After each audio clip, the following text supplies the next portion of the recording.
You always hear that we're living in the most connected age in history, right? Information is everywhere. But what if I told you that some of the biggest, most life-altering events on the entire planet are happening right now, completely in the dark? Well, today, we're going to pull back the curtain on the massive stories that just aren't making the news. Just look at this number for a second. 7 million. That's how many people have been forced to leave their homes, literally run for their lives because of violence in just one single region of the world.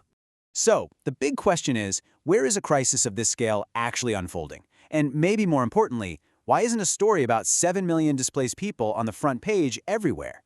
That's exactly what we're about to get into, along with 2 other critical stories that have fallen right into our collective blind spots. So, let's dive right in. We're going to focus on these huge global blind spots, the major crises that are quietly reshaping our world while our attention is pulled in a million other directions. Think about this for a moment. More than half of all the deaths from terrorism across the entire globe are now happening in just one place. That place is the Sahel, and that's where our first story begins. So the Sahel, it's this huge stretch of land in Africa, right below the Sahara Desert. And right now, it is the epicenter of a catastrophic collapse. It's a perfect storm of violence, political chaos, and climate change, and it's creating one of the worst humanitarian disasters on Earth. So you might be asking, how on earth did it get this bad? Well, it's not just one thing. It's everything hitting at once. For decades, governments basically ignored huge parts of countries like Mali, Burkina Faso, and Niger. People were left poor, and they were left unprotected.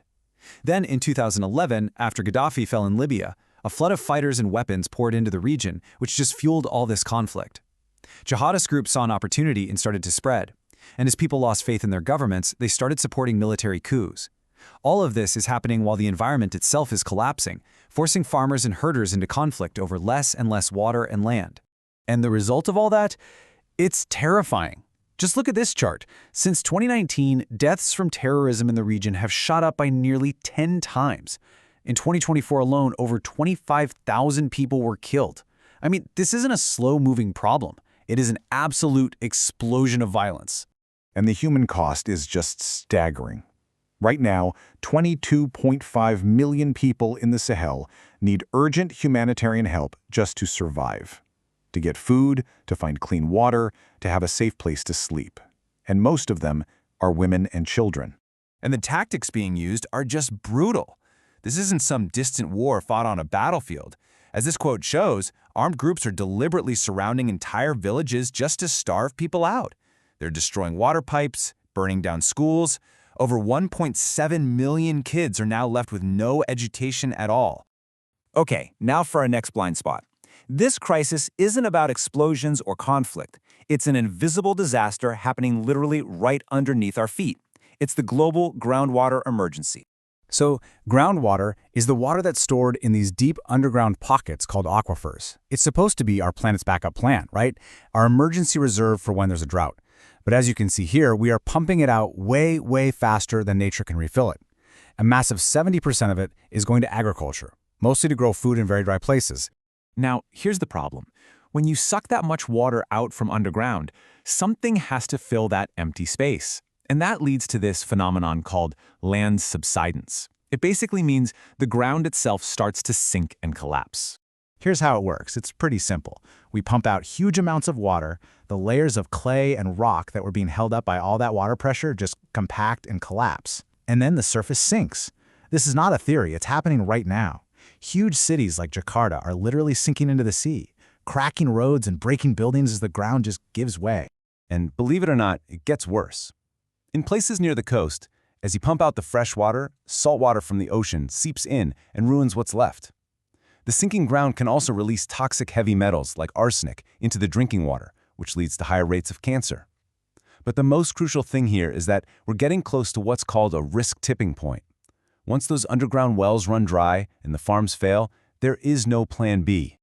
For our third crisis, we're turning to Afghanistan. Ever since the Taliban came back to power in August 2021, a very quiet, systematic, and deliberate effort has been underway to erase 21 million women and girls from public life, entirely.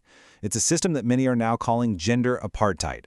This timeline just shows you how fast and how methodically this whole system was built. It wasn't random at all. Within a single month, teenage girls were kicked out of school. A year later, universities were closed to all women, and now there's a new law that effectively makes them prisoners in their own homes. They can't even travel or speak in public without a man's permission. I mean, just look at this slide.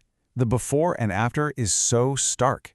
It lays out exactly what has been stolen. The right to get an education, the right to work, the right to move freely, even just the right to sit in a public park.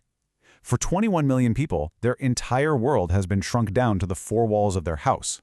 And the result of this? Nearly 80% of young Afghan women are now just sitting at home. No school, no job, no training.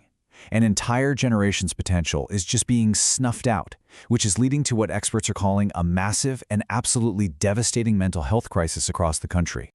So, the Sahel, our global water supply, the women of Afghanistan. 3 enormous crises, all unfolding in the shadows. Which really brings us back to the main point here, the cost of our inattention. So why is that? Why do these stories struggle to get our attention? Are they too complicated? Are they just too far away? Is it because there's no simple, easy solution? It's a question we should all probably be asking ourselves whenever we turn on the news. Because at the end of the day, the stories we choose to ignore are just as powerful in shaping our world as the ones we choose to watch.